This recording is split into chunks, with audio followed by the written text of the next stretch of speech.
Good morning everyone! So may share ako sa inyong bagong apps. Ang pangalan ay WaParty. So install lang natin siya sa ating Play Store. Ayan, search and install. So ako kasi ay naka-install na. Yan. Paano nga ba mag-sign in? Pwede ka mamili sa Facebook, Google at numbers. So ako kasi ay Google, then connect.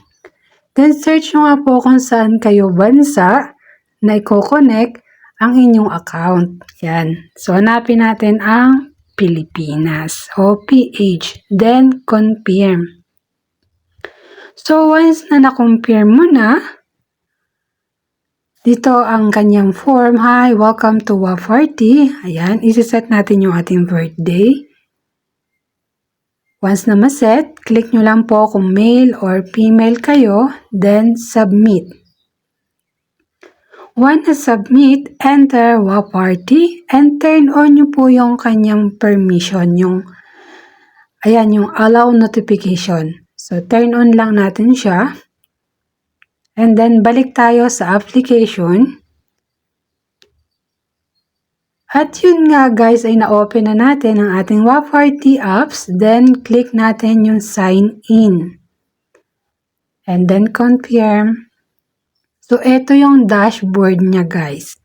So, check natin yung mga message. Ayan, yung pag-welcome ni WaParty sa.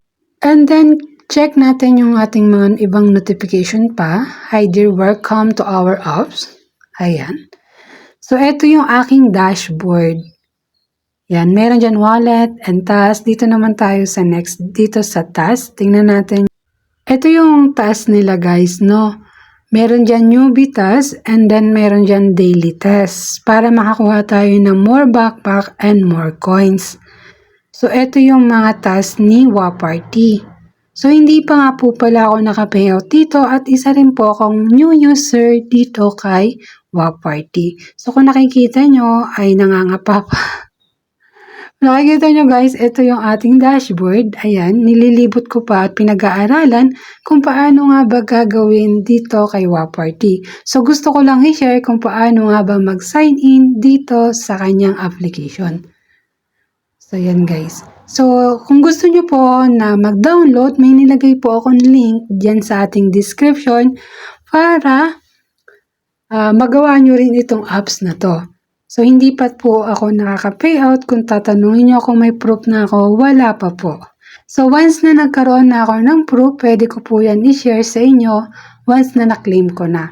So, eto pa yung ibang mga pagkukunan ng reward kay WaParty.